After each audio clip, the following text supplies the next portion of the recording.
अस्सलाम वालेकुम नाज़रीन करम, मैं हूं आपका होस्ट अयाज़म। नाज़रीन करम, ख्वाजा आसिफ ने एस्टेब्लिशमेंट का किरदार सियासत से खत्म करने के लिए एक बड़ा अहम बयान दिया, वो मैं आपके सामने रखने के लिए जा रहा हूं। मरियम नवाज ने इमरान खान के हवाले से एक ख्वाहिश का इजहार किया और जनाब मोहतरम खुर्शीद शाह साहब ने पूरी कौम से एक बात पर माफी मांगी है। अब किस बात पर माफी मांगी है यह भी बताने के लिए जा रहा हूं, और आखिर में हम यह भी डिस्कस करेंगे कि नैब के जो कवानीन थे, जो उनकी अमेंडमेंट्स थी, उनको उड़ा दिया गया था। हमारे जो पहले चीफ जस्टिस थे वो दोबारा सुप्रीम कोर्ट के अंदर केस लगने के लिए जा रहा है, बेंच बन गया, उसके ऊपर क्या होने के लिए जा रहा है यह भी हम डिस्कस करते हैं।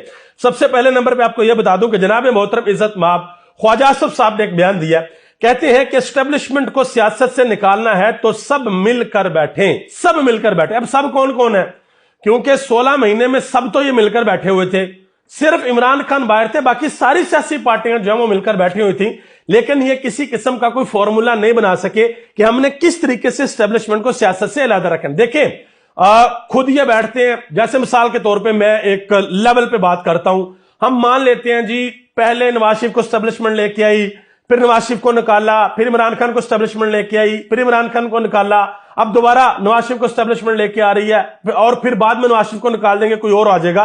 तो ये सियासी पार्टियां क्या करेंगी, ये हमेशा इसी तरह के रोने रप्पे रोते रहेंगी। सबसे बड़ा मसला यह है कि हमारे अपने सियासतदानों का किसी किस्म का कोई कद काठ नहीं है, ये जा ही नहीं सकते अवाम के अंदर, ये बोल ही नहीं सकते, अपने पांव पे वजन नहीं डाल सकते। यही वजह है कि ये हमेशा सहारा ढूंढते हैं कि हमें कोई ना कोई सहारा दे और हम सिर्फ हुकूमत बना ले। कौम को कैसे उठाना है, कौम को शऊर कैसे देना, कौम तरक्की कैसे करेगी, कौम किस तरह पढ़े लिखेगी, इसका इनके साथ दूर दूर तक कोई ताल्लुक नहीं है। इनका ताल्लुक है अपने बिजनेसेस के साथ, अपने एम्पायर्स के साथ, बाहर दौलत लेके जानी है उसके साथ, और पाकिस्तान के सियासतदानों का कोई काम नहीं है। आगे आज मरियम नवाज साहबा ने एक बड़ी अहम ख्वाहिश का इजहार कर दिया, कहती हैं कि इमरान खान की सियासत पर पाबंदी लगनी चाहिए और ताहयात पाबंदी लगनी चाहिए। अब देखें, ये वो मरियम नवाज साहब है कि जिन्होंने आज से पहले जो जो कुछ कहा वो हैरानकुन तौर पर पूरा हुआ, और यह भी कहा हुआ है कि जब इमरान खान ने कहा था कि हम मुकाबला करेंगे तो इन्होंने कहा था कि मैं देखूंगी तुम्हारी टिकट कौन लेता है। तो वो भी अब टाइम आ गया, इलेक्शन का ऐलान होने वाला है, तकरीबन टाइम फ्रेम तो आ गया कि उस टाइम फ्रेम में इलेक्शन हो जाएंगे। अब ये मरियम नवाज साहब क्यों कह रही हैं, ये बहुत बड़ा सवाल है कि क्यों ऐसा एक सियासी हरीफ कह रहा है कि जी मेरे सियासी हरीफ पे पाबंदी लगा दो और ताहयात पाबंदी लगा दो। उसकी वजह पता क्या है, वजह यह है, ये नुसरत जवेद साहब ने मुनीब फरूक के शो के अंदर बैठ के एक बात की है, सना बुच्चा भी वहां बैठी हुई थी। उन्होंने कहा कि लाहौर के जलसे में लाहौरियों की तादाद 5% से ज्यादा नहीं थी, और जो इससे ज्यादा बताता है वो झूठ बोल रहा है। जब आप मीनार पाकिस्तान पे जलसा करें और पूरे पंजाब और पूरे पाकिस्तान से आप लोगों को इकट्ठा करके वहां पर लेकर आए, फिर भी एक बड़ा नंबर आप शो ना कर सकें, तो उसके बाद आपकी ख्वाहिश यही रह जाती है कि हमारे सियासी मुखालफ के ऊपर पाबंदी लगा दी जाए और ताहयात पाबंदी लगा दी जाए, क्योंकि आपको इस बात का इदराक हो चुका है, आप 200% श्योर हैं कि आप जब इलेक्शन वाले दिन जाएंगे तो अवाम आपको वोट नहीं देंगे। आप जलसे जुलूसों में जाते हैं, अवाम आपके जलसों में नहीं आते, चाहे वो फिर शदरे की तंग गली हो या फिर ठोकर न्याज बेग पे एक वलीमा हो, लोग आपके जलसों में आना पसंद नहीं करते। और आजकल तो एक और काम शुरू हो गया, नून लीग का जलसा हो रहा है, नारे लग गए पीटीआई के, इस्तेकाम पार्टी का जलसा हो रहा है, नारे लग गए पीटीआई के, और फिर लोग ये भी कहते हैं हमें इतने हजार दे के ले आए हैं, हमें इतने 100 दिहाड़ी के ऊपर लेके आए हैं, हम तो वोट जो है वो तो हम इमरान खान को देंगे जलसे में, तो हम वैसे आए हैं। तो ये सारे काम चल रहे हैं भाई। आगे आ जाए, खुर्शीद शाह साहब ने कहा है, देखिएगा जरा सुनिएगा कि सियासतदान इस कौम के साथ करते क्या।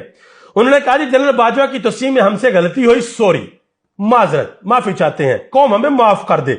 मजीद कहा कि पीडीएम हुकूमत का हिस्सा बनना हमारी गलती थी, कौम हमें माफ कर दे।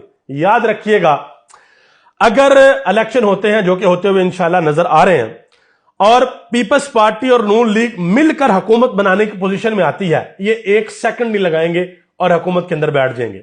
और 5 साल अगर फिर भी इनसे कुछ नहीं होगा तो फिर ये कहेंगे सॉरी, माजरत, हम नून लीग के साथ बैठ गए, हमें नहीं बैठना चाहिए था। जो माफी अब मांगी है, 5 साल बाद दोबारा फिर यही माफी मांगेंगे। और ये नूरा कुश्ती पाकिस्तान की तारीख का हिस्सा है कि किस तरीके से चलती है। और दूसरी तरफ ये मैं आपको एक शादी कार्ड आपके सामने रखने लगा हूं। ये 28 अक्टूबर 2023 बरोजे हफ्ता ये शादी हुई है जी, और शादी कार्ड के ऊपर एक इबारत लिखी हुई है। अब लोग नहीं लिखते इस तरह के सियासी इबारत अपने कार्ड्स पर नहीं लिखते, लेकिन अब लोग क्यों लिख रहे हैं? लिखा हुआ जी आपकी शिरकत उतनी जरूरी है जितनी इस मुल्क को इमरान खान की। ये शादी कार्ड के ऊपर लिखा हुआ भाई। अब अल्लाह जानता है कि दूल्हा दुल्हन बच गए होंगे या पुलिस ने गिरफ्तार कर लिया होगा, या अल्लाह ही जानता है। बहरहाल आप देखें कि लोगों का जो जहन है, लोगों की जो सपोर्ट है वो किस हद तक गई हुई है कि लोगों ने अपने रेस्टोरेंट्स के नाम इमरान खान के नाम पर रखे हुए हैं, लोगों ने रेस्टोरेंट्स के टेबल्स के ऊपर पीटीआई के झंडे लगाए हुए हैं। वजह क्या है? वजह यह है कि इमरान खान की मकबूलियत का किसी किस्म का तोड़ कोई सियासी पार्टी अभी तक नहीं निकाल सकी। ना नून लीग के पास कोई तोड़ है, ना पीपल्स पार्टी के पास तोड़ है, ना किसी और सियासी जमात के पास तोड़ है। नून लीग तो ऐसे हाथ बांध के इस वक्त खड़ी हुई है कि कोई आए और हमें जितवा दे। हमारे पास कोई फॉर्मूला नहीं है कि हम अवाम के पास जाएं और अवाम को जाके हैं कि हमें वोट दें। आगे आ जाए जी, सुहेल वड़ाइच ने एक बड़ी अहम बात की है। उन्होंने कहा कि नवाज शरीफ को पता है कि अगर एस्टेब्लिशमेंट साथ ना दे तो उनको ना ही इक्तदार मिल सकता है और ना ही वो जेल से बाहर आ सकते थे। इमरान खान को हटाने में उस वक्त की एस्टेब्लिशमेंट बेसब्री हो गई थी। इमरान खान को हटाने से मुईशत तबाह हो गई। मैं नहीं कह रहा, सुहेल वड़ाइच कह रहे हैं। मजीद उन्होंने कहा कि एस्टेब्लिशमेंट ए पॉलिटिकल है मगर सारे सियासी फैसले कर रही है। ये उन्होंने टीवी के ऊपर बैठ के रेहान तारक के शो में ये बात की है। आगे आ जाएंगे आखिर में दो और खबरें बड़ी अहम। एक खबर यह है कि आपको पता है कि नैब अमेंडमेंट्स जो है वो उड़ा दी गई थी। जो हमारे पहले चीफ जस्टिस थे उमर अता मदयाल, दोबारा जी अपील दायर हो गई है और बेंच बन गया। जस्टिस काजी फायज ईसा साहब, उसमें जस्टिस अमीनुद्दीन खान है, जस्टिस जमाल खान मंदोखेल हैं, जस्टिस अतर मिनल्ला हैं और जस्टिस सैयद हसन अजहर रिजवी साहब है। अब देखना यह है कि जो नैब की अमेंडमेंट्स हैं वो रिवर्स होती हैं या बरकरार रहती हैं। यह पाकिस्तान की तारीख का एक बड़ा अहम केस होगा और बहुत बड़ा इम्तिहान भी होगा जस्टिस काजी फायज ईसा का।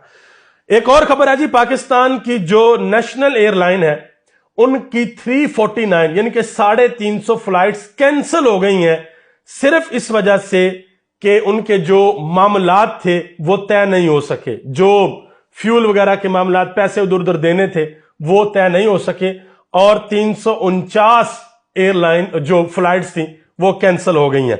और आखिर में एक और जरा अच्छी खबर है, शेख रशीद साहब की जो लाल हवेली है जिसको सील कर दिया गया था, फिर उन्होंने इंटरव्यू भी दिया, एक प्रेस कॉन्फ्रेंस भी की, तो माशाल्लाह उनकी हवेली को खोल दिया गया और शेख रशीद ने यह ऐलान किया कि वो इलेक्शन लड़ने के लिए जा रहे हैं और खुद इलेक्शन लड़ने के लिए जा रहे हैं और पीडीएम के खिलाफ इलेक्शन लड़ने के लिए जा रहे हैं। आप सबका बहुत बहुत शुक्रिया। पाकिस्तान जिंदाबाद, पाकिस्तान के अवाम और पाकिस्तान के इदारे पाइंदाबाद।